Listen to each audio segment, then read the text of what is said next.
എനിക്കൊരു കുഴപ്പമില്ല. മനുഷ്യന്മാര് വിഷമം വരുമ്പോ കരയൂലേ, അങ്ങനെ കരഞ്ഞു, വിഷമം പോയി.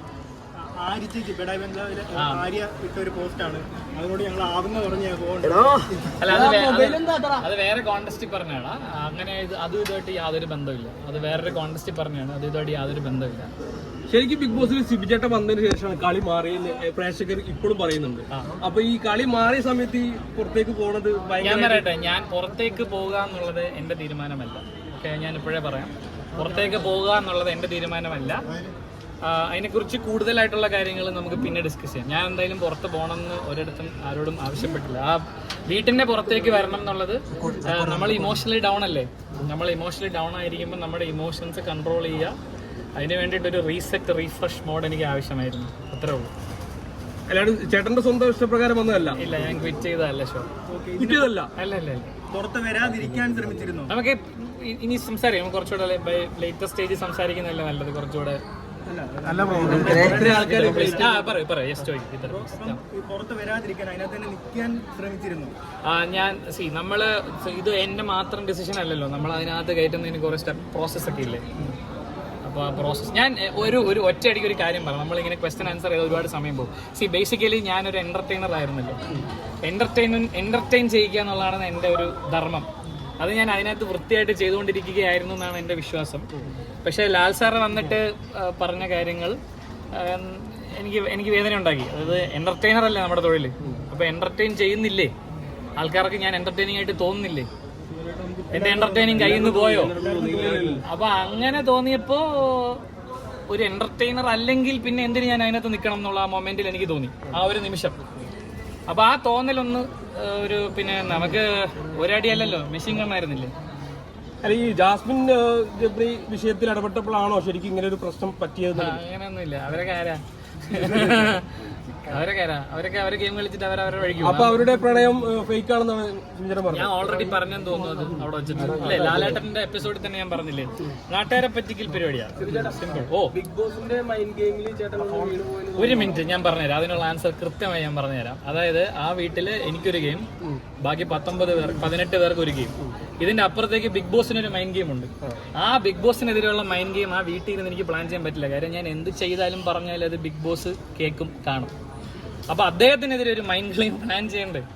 അല്ല, ഞാൻ ചോദിച്ചോട്ടെ, ഇപ്പൊ ജാസ്മിന് ഫേവർ ചെയ്യുന്നുണ്ട് തോന്നുന്നുണ്ട് ചേട്ടൻ? അഭിപ്രായമില്ല, അങ്ങനെ അഭിപ്രായമില്ല. നാട്ടുകാരാണെന്ന പരിപാടിയല്ലേ ബ്രോ.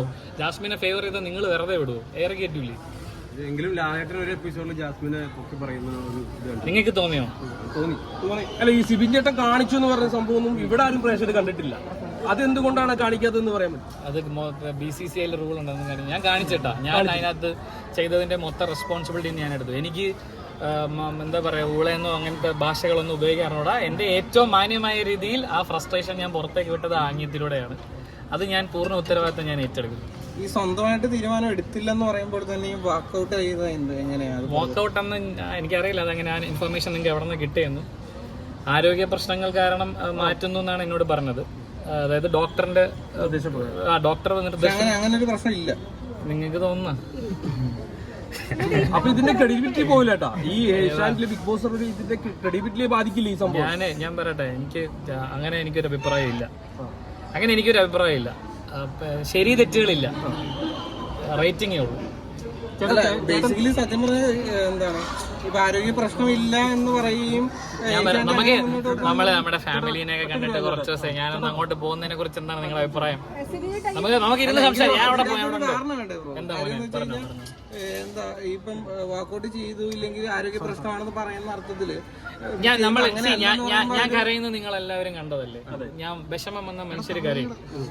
അപ്പൊ നമ്മൾ കരഞ്ഞു കഴിയുമ്പോൾ നമുക്ക് എന്താ വേണ്ടത്? നമുക്കൊരു റീസെറ്റ് എന്നുള്ളൊരു ആവശ്യമുണ്ട്. ആ റീസെറ്റ് അവിടെ നിന്നിട്ട് ചെയ്യാൻ പറ്റില്ല എന്ന് എനിക്ക് മനസ്സിലായി. അപ്പൊ സ്വാഭാവികമായിട്ടും കൺഫെഷൻ റൂം ആണെങ്കിലും ഇതെല്ലാം ക്യാമറയുടെ അളവിനുള്ളിലാണ്. അപ്പോൾ എനിക്കൊരു റീസെറ്റ് ചെയ്യാനായിട്ട് എനിക്കൊരു സ്ഥലം ആവശ്യമുണ്ടായിരുന്നു. ഞാൻ ഗെയിമർ എന്ന് നിങ്ങൾ സമ്മതിക്കുന്നുണ്ടോ? ചേട്ടാ, അതായത് ഗെയിം ചേട്ടൻ നന്നായിട്ട് കളിക്കുന്നുണ്ടായിരുന്നു. അപ്പൊ ചേട്ടൻ വാക്കൗട്ട് ചെയ്തതല്ല. അപ്പൊ ഒരു പ്രത്യേക ഒരു കണ്ടസ്റ്റന്റ് അവർ വിന്നർ ആക്കാൻ ശ്രമിക്കുന്നുണ്ടെന്ന് എന്ന് തോന്നുന്നുണ്ടോ? അഭിപ്രായമില്ല, അങ്ങനെ അഭിപ്രായമില്ല ബ്രോ. അങ്ങനെയൊന്നും പറ്റില്ല ബ്രോ. ഇത് വെള്ളരിക്കപ്പെട്ടോ. 100% സ്ക്രിപ്റ്റഡ് ഒന്നുമല്ല. അപ്പൊ 100% അപ്പൊ സ്ക്രിപ്റ്റ് സ്ക്രിപ്റ്റഡ് അല്ലെന്ന് ഞാൻ പറഞ്ഞു. 100% സ്ക്രിപ്റ്റഡ് അല്ല. അങ്ങനെയാണെങ്കിൽ ഞാൻ അവിടെ നിന്ന് കരഞ്ഞിട്ട് വരുമോ?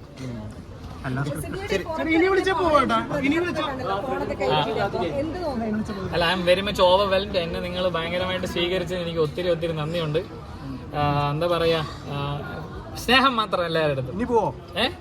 വിളിക്കട്ടാ.